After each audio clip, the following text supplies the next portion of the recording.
Dear ladies and gentlemen, dear colleagues and friends in Indonesia, my name is Stephan Achenbach. I'm a professor of cardiology at the University of Erlangen, Germany. I'm also the president of the European Society of Cardiology, and with great pleasure I accepted the invitation to speak to you about cardiac CT at your symposium. I have been given the task to speak about cardiac CT in coronary artery disease and the current guidelines, and I will be making reference, of course, to the ESC guidelines on chronic coronary syndromes, which were published in the year 2019. Cardiac computed tomography is an amazing imaging technique which has developed substantially over the past several years. It provides high and isotropic spatial resolution, provides high temp resolution. Images are synchronized to the EKG, so we can visualize the heart and the coronary arteries rather reliably. But there are some requirements. Patients have to be able to hold their breath during the acquisition, so they have to be able to follow breath hold commands. For optimal image quality, heart rate should be low, preferably less than 60 beats per minute. And of course, patients require contrast agent. So in patients with renal failure, you have to consider whether you want to do cardiac CT or not. The high and isotropic spatial resolution. Isotropic meaning high resolution in all dimensions in space. This is what makes cardiac CT really special. It is now used in many areas within cardiology, for example, the planning of structural heart interventions. But of course, the main application is visualization of the coronary arteries. We also need the high isotropic resolution for particularly that purpose because the coronary arteries have a very tortuous course, and CT can visualize them in all of their segments with very high spatial resolution. Coronary stenosis can be identified, as you can see here, an ostial stenosis of the left anterior descending coronary artery. And as you can see, you can not only see the luminal narrowing, but in this case, you can also appreciate the plaque. The plaque that is causing this stenosis, in this case, it's a completely non-calcified atherosclerotic plaque. CT, if image quality is good enough, can also visualize non-obstructive coronary atherosclerosis. Here you can see such a case where there are several lesions along the left main and the left anterior descending coronary artery. And by virtue of the high and isotropic resolution, we can reconstruct the data in different orientations and appreciate this completely calcified plaque right here. This is not plaque, this is the vein that is accompanying the artery, so a completely calcified plaque right here. We can see a partly calcified plaque with calcified and some non-calcified components right here, and then a completely non-calcified plaque in the proximal segment of the left anterior descending coronary artery, completely non-calcified atherosclerosis. So this is what CT can do when image quality is high. When we subject the patient to coronary CT angiography, there are three possible outcomes. First of all, in many instances, the coronary arteries will be completely normal. As you can see here on the left-hand side, no plaque, no stenosis. This is a completely normal segment of the coronary arteries seen here. Then there can be cases which have, as just seen, non-obstructive plaque, so coronary atherosclerosis, but no relevant luminal narrowing. And then there are patients, as you can see here, with a tight stenosis obstruction of, in this case again, the left anterior descending coronary artery. We'll talk about this situation, non-obstructive plaque, and what it means and what we should do about it a little bit later because the data is not so clear on this. But now we'll focus on these two possible outcomes, no coronary stenosis or the presence of a coronary luminal narrowing. Here are two more examples that shows you how clear the images of cardiac CT can become if image quality is good. On the left-hand side, a right coronary artery, clearly no stenosis. On the right-hand side, the right coronary artery with a very high-grade proximal stenosis that you can see right here. We know that CT is very accurate to identify and to rule out obstructive coronary artery disease, coronary stenosis, with a sensitivity of 96% in this meta-analysis of 30 trials in comparison to the invasive angiogram, and a specificity of 81.5 of 82% in this meta-analysis of 3,700 patients. Very high accuracy, particularly the sensitivity of cardiac CT is very high. This compares favorably to other non-invasive techniques for the assessment of coronary artery disease. In the 2019 guidelines, there's a summary that shows us that The specificity of cardiac CT with about 82% is in the same range as the other non-invasive techniques. The sensitivity of 96% is substantially higher than most of the other techniques, with the exception of PET and stress MR, which also have high sensitivity but not quite as high as cardiac CT. So cardiac CT is unique in providing a very high sensitivity to identify coronary stenosis, which in turn means if we have a normal CT angiogram, it's an extremely reliable rule out. Missing a coronary stenosis by CT hardly ever occurs. On the other hand, as for other non-invasive techniques, the specificity is not perfect. In cardiac CT, the specificity is 81.5, 81%. And there are a number of reasons for that. Number one, by virtue of what these cardiac CT data sets look like, there's often a bit of overestimation, particularly to the investigator who is not so experienced. Stenosis in cardiac CT sometimes look more severe than the corresponding stenosis in the invasive angiogram. Here is such an example where in CT you would estimate this stenosis to be more severe than the corresponding angiogram taken on the next day. This overestimation occurs particularly in cases of severe calcification and poor image quality. If image quality is poor and in the context of severe calcification, there may be additional artifacts which also cause overestimation and false positive findings. Poor image quality in cardiac CT usually has the consequence of false positive findings, which is something that needs to be avoided. There's another issue. Even if the stenosis is visualized very clearly by cardiac CT, such as the case that you can see here, very clear, long, severely calcified atherosclerotic stenosis of the left anterior descending coronary artery, it is not absolutely clear that this stenosis will also cause ischemia. Not every stenosis causes ischemia. According to the guidelines and by convention, lesions of more than 90% luminal narrowing are considered to be ischemic, more than 90%, such as the one that you can see right here.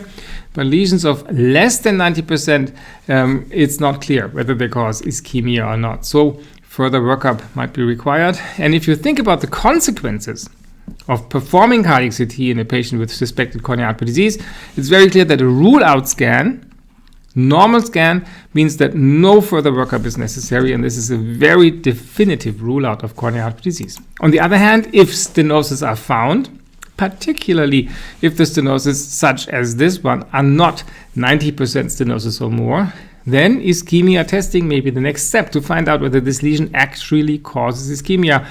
Or, according to the guidelines, if you proceed to invasive angiography, you should have FFR available, so when you see the lesion and it's less than 90%, you can verify that this lesion really causes ischemia before proceeding to revascularization. Now, the use of cardiac CT in patients with suspected coronary artery disease is based on broad data.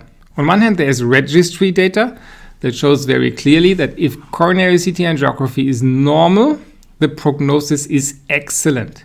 And with increasing number of vessels affected by disease, the prognosis becomes consecutively worse. But the important point is excellent prognosis if there is no stenosis and no plaque in coronary CTA. On the other hand, there's also randomized outcome data. This is what's necessary to get into the guidelines. Randomized prospective outcome data. And for cardiac CT, unlike other imaging techniques, there is randomized data that have compared cardiac CT to other testing in patients with suspected coronary artery disease. So this trial, the PROMISE trial, for example, randomized 10,000 patients to receive either coronary CTA as the first test in suspected coronary artery disease or myocardial perfusion imaging, usually by SPECT. And then the patients were followed for the next 3 years. So the patients were randomized to which test they would receive with suspected coronary artery disease. And it's clearly shown here that both patients with coronary CTA as the first test and patients with myocardial perfusion imaging as the first test performed equally. So CT was just as good as perfusion imaging as the first test in coronary artery disease, equal patient outcome. This has firmly established that cardiac CT can be used as the first test in suspected coronary artery disease. Now, if we come to the guidelines, this is exactly what the guidelines say. The European guidelines, published in 2019, making reference to the PROMISE trial and other studies, say that as the first test, as the initial test to diagnose coronary artery disease in symptomatic patients in whom obstructive coronary artery disease cannot be excluded by clinical assessment alone, either non-invasive functional imaging for ischemia or coronary CTA have a class 1 recommendation. Either coronary CTA or perfusion imaging equally ranked in patients with suspected coronary artery disease. The choice of which test to perform, also a class 1 recommendation, should be based on the clinical likelihood of coronary artery disease on one hand, I'll talk about this in a second, but also on other patient characteristics that influence test performance. So if a patient, for example, has atrial fibrillation, not a very good candidate for cardiac CT, another test should be chosen.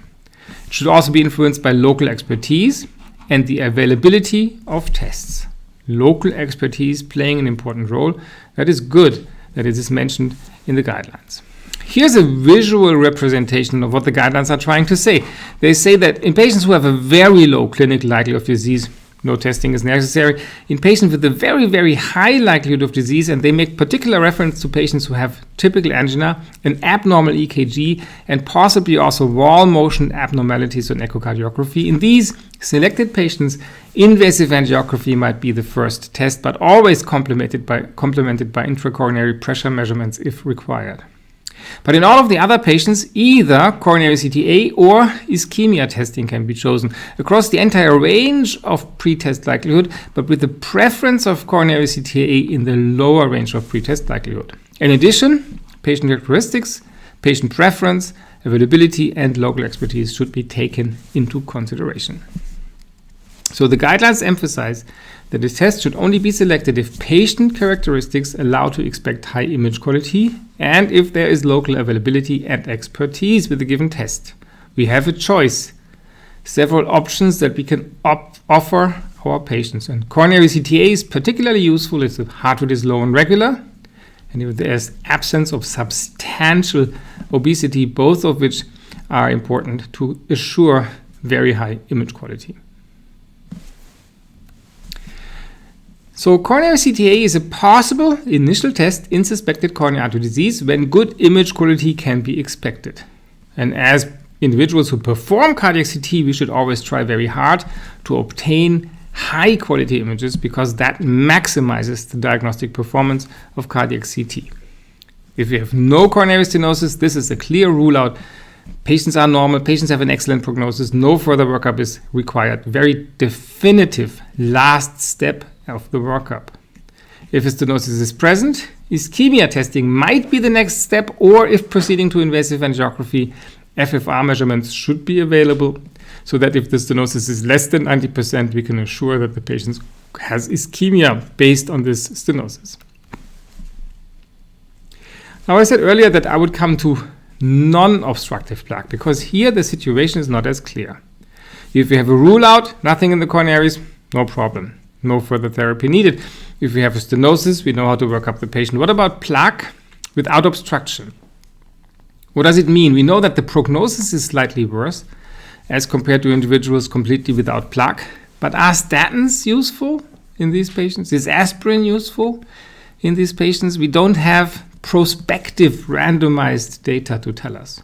But there are some retrospective studies, such as the one I'm showing here, that demonstrate that in patients who have no plaque, now this is retrospective registry data, but in patients who have no plaque, whether they take a statin or no statin, there's no difference in event rates. On the other hand, if patients have non-obstructive plaque, this is retrospective registry data, so you have to be a bit careful. If there's non-obstructive plaque present, then there's a significant difference in the outcome, event rates, between those who did not take statins. This is the survival curve. Survival curve is lower if patients took no statins as opposed to patients took statins. And this only in those who had non-obstructive plaque, not in those who had no plaque. So this retrospective data suggests that statins are potentially useful if plaque is present in the coronaries, and probably not useful if there's no plaque in the coronaries. There's also some indirect data from the Scott-Hart trial. The Scott-Hart trial was also a prospectively randomized outcome trial between either cardiac CT as the first test in suspected coronary artery disease or exercise EKG. And after 5 years, it was found that patients who received the CT angiogram as the first test had a slightly and significantly lower rate of myocardial infarction than those patients who had exercise EKG as the first test.